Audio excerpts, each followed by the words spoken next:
Student इस page को समझने के लिए सबसे पहले हम आपको बताते हैं कि इसको समझना पड़ेगा कि ये है क्या। देखो इस सबसे पहले क्या है कि हम एक्सिस बनाएंगे। यहाँ पे एक्स एक्सिस, वाई एक्सिस और एक्स डैश एक्सिस और वाई डैश एक्सिस। यहाँ पे क्या होगा कि ये फर्स्ट क्वाड्रेंट है, इसमें सारे ट्रिग्नोमेट्रीज क्या होंगे, पॉजिटिव। और ये second quadrant, third quadrant, fourth quadrant. इसमें जो भी आएगा जीरो से 2 पाई के बीच में जो भी हम वैल्यू देखेंगे तो सभी साइन, कोस, टेन, कोटेक, सेक सब की वैल्यू इसमें पॉजिटिव आएगी।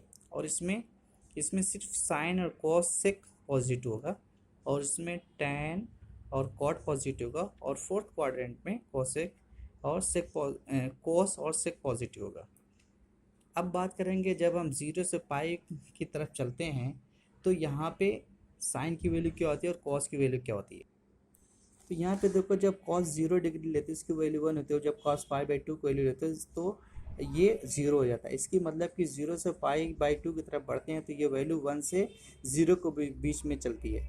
और ये साइन 0 डिग्री से लेकर जब हम साइन पाई/2 की तरफ चलते हैं तो ये वैल्यू 0 से 1 की तरफ चलती है। तो इसमें क्या कह रहा है कि फर्स्ट क्वाड्रेंट पे जब हम साइन की वैल्यू फर्स्ट क्वाड्रेंट में 0 से 1 की तरफ इंक्रीज होती है।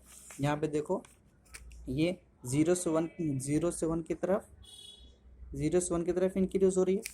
इसी तरह जब सेकंड क्वाड्रेंट में देखते हैं और इसी तरह इसमें अगर कॉस की वैल्यू देखते हैं तो कॉस की वैल्यू क्या होती है, 1 से 0 की तरफ डिक्रीज होती है। तो यहाँ पे क्या होगा, देखो यहाँ पे कॉस की वैल्यू 1 से 0 की तरफ। इसी तरह जब हम कॉस पाई वैल्यू लेते हैं, पाई से पाई की वैल्यू क्या होती है, कॉस पाई की वैल्यू यहाँ पे -1 है। सेकंड क्वाड्रेंट की बात करते हैं तो साइन की वैल्यू 1 से 0 की तरफ क्या होती है, डिक्रीज होती है। और कॉस की वैल्यू क्या होती है, 0 से माइनस की तरफ डिक्रीज होती है। तो यहाँ पे देखो सेकंड क्वाड्रेंट की बात होती है तो यहाँ पे -1, कॉस की वैल्यू -1 से 0 की तरफ क्या होती है, इंक्रीज होती है। और ये साइन पाई/2 से 3 पाई/2 की वैल्यू 0 से -1 की तरफ। ये थर्ड क्वाड्रेंट में होगा, ये भी थर्ड क्वाड्रेंट में होगा। तो यहाँ पे देखो थर्ड क्वाड्रेंट में अगर बात करें 0 से -1 की तरफ साइन की वैल्यू क्या होती है, डिक्रीज होती है। और कॉस की वैल्यू इंक्रीज होती है -1 to 0। फोर्थ क्वाड्रेंट में देखो, फोर्थ क्वाड्रेंट में अगर बात करें तो कॉस से 0 3 पाई/2 से की वैल्यू 0 और कॉस 2 पाई की वैल्यू 1। और यहाँ पे साइन 3 पाई/2 की वैल्यू -1 और साइन 2 पाई की वैल्यू 0। तो ये 0 से 1 की तरफ फोर्थ क्वाड्रेंट पे, -1 से 0 की तरफ। अब यहाँ देखो फोर्थ क्वाड्रेंट क्या है, साइन की वैल्यू है -1 से 0 की तरफ इंक्रीज होगी -1 to 0 इंक्रीज। और कॉस की वैल्यू 0 to 1 की तरफ इंक्रीज होगा। सिमिलरली ये सब भी हैं, यानी कि अब आप देखो यहाँ पे 0 हो गया, यहाँ पाई/2, ये पाई, और यहाँ 3 पाई/2, यहाँ 2 पाई। तो जब इधर से इधर चलते हैं 0 से पाई के बीच कॉस की वैल्यू क्या होती है वो दिखाया कि साइन, पहले साइन की बात करें तो 0 से 1 की तरफ, 0 से पाई/2 की तरफ 0 से साइन की वैल्यू इंक्रीज होती है और कॉस की वैल्यू डिक्रीज होती है। इसी तरह सेकंड क्वाड्रेंट में जब पाई/2 से हम पाई की तरफ चलते हैं तो यहाँ पे वैल्यू साइन की डिक्रीज होती है 1 to 0 और कॉस की वैल्यू 0 to -1 डिक्रीज होती है। और थर्ड क्वाड्रेंट में जब पाई से 3 पाई/2 की तरफ चलते हैं तो 0 से -1 साइन की वैल्यू डिक्रीज होती है और कॉस की वैल्यू इंक्रीज होती है -1 to 0।